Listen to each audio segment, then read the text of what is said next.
പാലക്കാട്ടെ ഇരട്ട വോട്ട് വിവാദത്തെക്കുറിച്ചാണ് ഇനി പറയാനുള്ളത്. ഈ വിവാദത്തിൽ ജില്ലാ ഭരണകൂടം യോഗം വിളിച്ചു. കളക്ടറുടെ നേതൃത്വത്തിൽ യോഗം ചേരും. വില്ലേജ് ഓഫീസർമാരുടെ നേതൃത്വത്തിൽ BLOമാരുടെയും യോഗം ചേർന്നിരുന്നു. ഇരട്ട വോട്ടുള്ളവരെ കണ്ടുപിടിക്കുന്നതിനായാണ് യോഗം.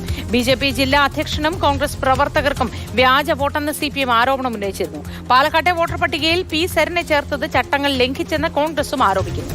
വിശദാംശങ്ങളുമായി ഗോകുൽ VSും രാഗിനും ചേരുന്നുണ്ട്. ആദ്യം ഗോകുലിലേക്ക്. Gokul, good morning. എന്താണ് ഇതുമായി ബന്ധപ്പെട്ട വിശദാംശങ്ങൾ? ഇത് എങ്ങനെയാണ് പരിഹരിക്കാൻ അവരുടെ ഭാഗത്തു നിന്നുള്ള ശ്രമം?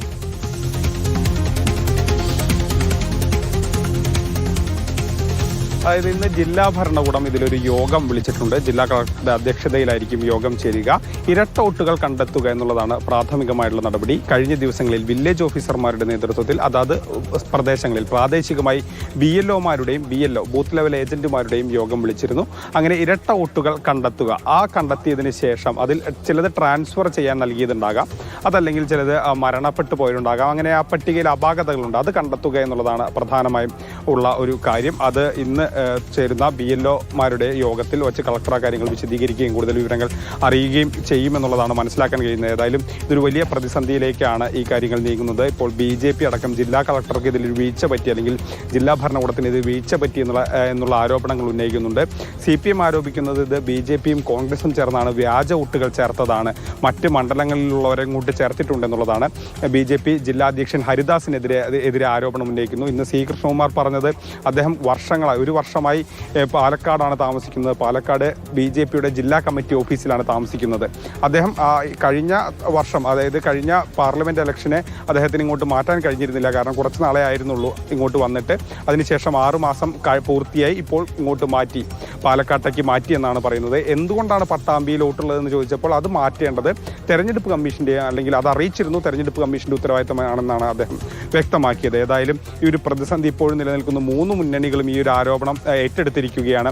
പരസ്പരം ആരോപിക്കുകയാണ് 3 മുന്നണികളും. ഏതായാലും ഇതിലെന്തായിരിക്കും ജില്ലാ ഭരണകൂടത്തിന്റെ ഭാഗത്തു നിന്നുള്ളൊരു നീക്കമെന്ന് നമുക്ക് അറിയേണ്ടതുണ്ട്. കാരണം മറ്റ് സന്ദർഭങ്ങളിലൊക്കെ ഒരു ജനറൽ ഇലക്ഷൻ നടക്കുമ്പോൾ 2 സ്ഥലത്ത് വോട്ട് ചെയ്യാൻ അനുവദിക്കില്ല എന്നുള്ളൊരു നിലപാടെടുത്താണ് ഇത്തരം സാഹചര്യങ്ങളെ നേരിടാറ്. പക്ഷേ ഇക്കുറി അത് കഴിയില്ല. ഇക്കുറി പാലക്കാട് മാത്രമാണ് തെരഞ്ഞെടുപ്പ്. അതുകൊണ്ട് തന്നെ 2 സ്ഥലത്ത് വോട്ടുള്ളവർക്ക് 1 സ്ഥലത്ത് മാത്രമേ വോട്ട് ചെയ്യാൻ കഴിയുള്ളൂ, മറ്റു സ്ഥലത്ത് ജാഗ്രത പുലർത്തും.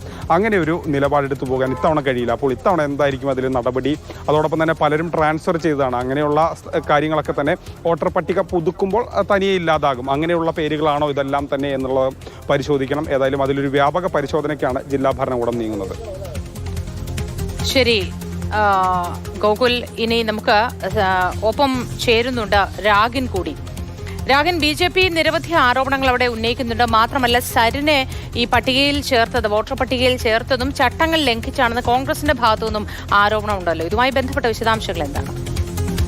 ഈ ഇരട്ട വോട്ടുമായി ബന്ധപ്പെട്ട് BJPയിലും വിവാദങ്ങൾ കത്തിപ്പടരുന്നുണ്ട്. അതായത് ഈ KM ഹരിദാസ് ജില്ലാ അധ്യക്ഷനാണ് BJPയുടെ, പട്ടാമ്പി സ്വദേശിയാണ്. പട്ടാമ്പി സ്വദേശിയായിട്ടുള്ള KM ഹരിദാസ് പാലക്കാട് വോട്ട് ചേർത്തതിന് പിന്നിൽ മത്സരിക്കുക എന്ന ഉദ്ദേശമാണ് എന്നാണ് മറുവിഭാഗം പറയുന്നത്. അതിന് കാരണമായി പറയുന്നത് ഈ സാധാരണ ഉപതെരഞ്ഞെടുപ്പുകളിൽ BJP കേന്ദ്ര നേതൃത്വം സ്ഥാനാർത്ഥി നിശ്ചയിക്കുമ്പോൾ അത് ഒരു പുതിയ ഫേസ് എന്ന നിലയിൽ അവതരിപ്പിക്കാറുണ്ട്, അല്ലെങ്കിൽ പുതിയൊരാൾക്ക് അവസരം കൊടുക്കാറുണ്ട് ചില ഘട്ടങ്ങളിൽ. മുൻപ് അത് വട്ടിയൂർക്കാവിൽ ഉൾപ്പെടെ കണ്ടതുമാണ്.